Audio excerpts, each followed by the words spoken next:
E aí, gente, tudo bem com vocês? O meu nome é Clara, eu faço Física na USP e hoje eu tô aqui pra gente resolver uma questão da FUVEST 2018 sobre movimento uniforme e movimento uniformemente variado.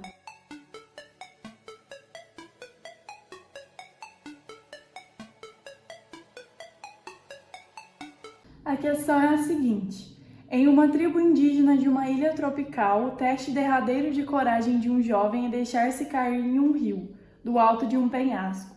Um desses jovens se soltou verticalmente a partir do repouso, de uma altura de 45 metros em relação à superfície da água. O tempo decorrido em segundos entre o instante em que o jovem iniciou sua queda e aquele em que o espectador, parado no alto do penhasco, ouviu o barulho do impacto do jovem na água é aproximadamente... Considere o ar em repouso e ignore sua resistência. Ignore as dimensões das pessoas envolvidas. Velocidade do som no ar, 360 metros por segundo. Aceleração da gravidade, 10 metros por segundo ao quadrado.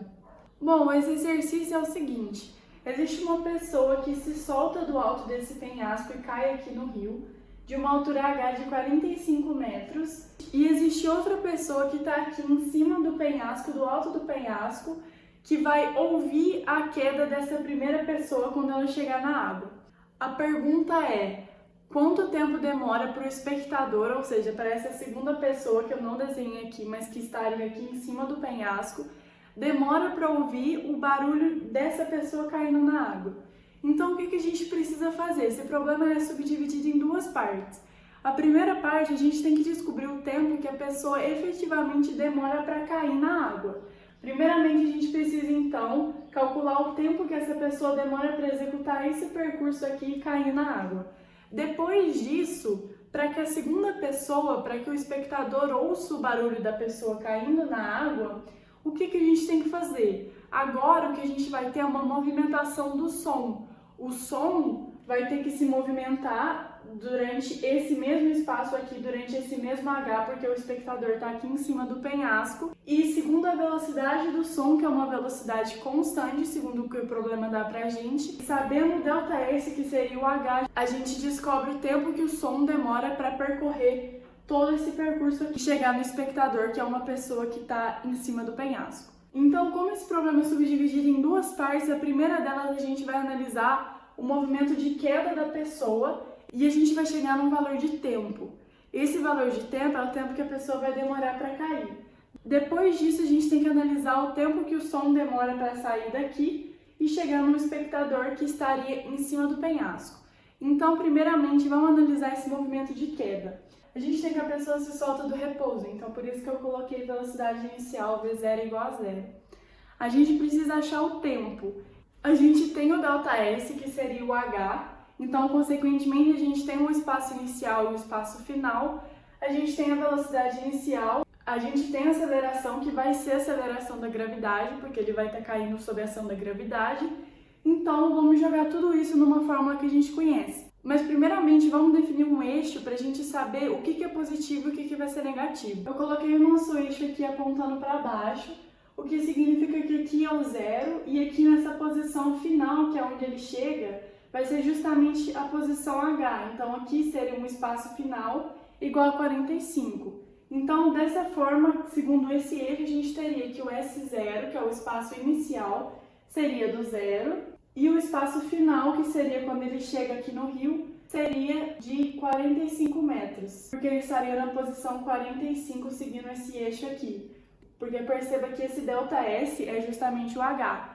Então, S final menos S inicial tem que ser 45. Dessa forma, a gente tem aqui condizente com o que a gente tem no problema. Consequentemente, também, como a gente adotou o eixo apontando para baixo, a gravidade vai ser positiva, então a aceleração vai ser positiva. Agora, vamos jogar todos esses dados na fórmula do sorvetão.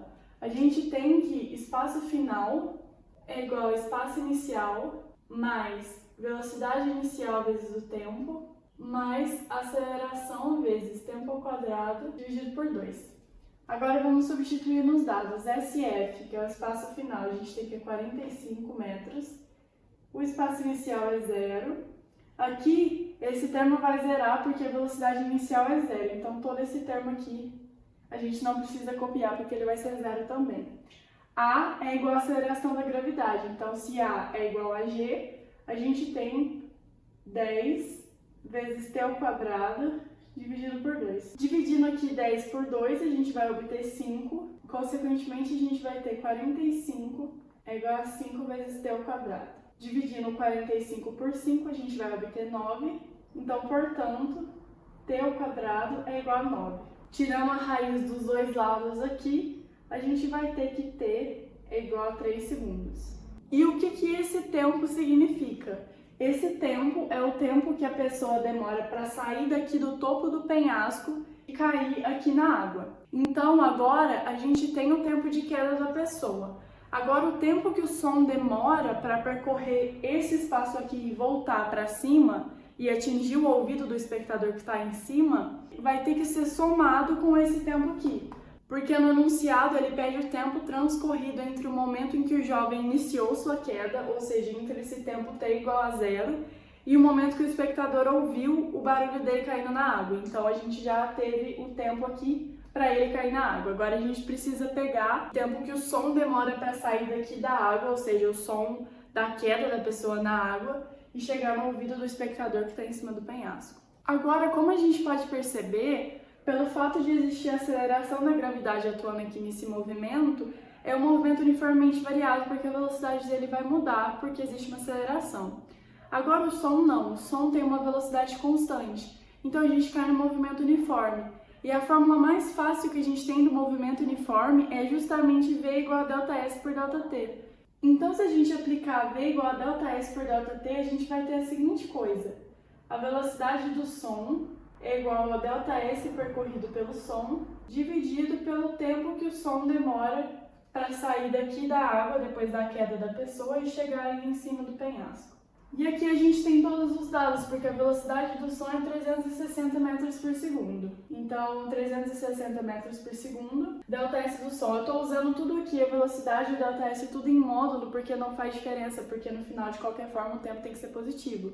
Então, em vez de a gente ter que analisar os vetores e tudo mais, eu estou colocando tudo como valor absoluto. Então, continuando aqui, velocidade do som é 360, o ΔS do som é esse comprimento aqui, que vai ser igual a H, que é 45 metros. Então, a gente tem 45 dividido pelo tempo que o som demora.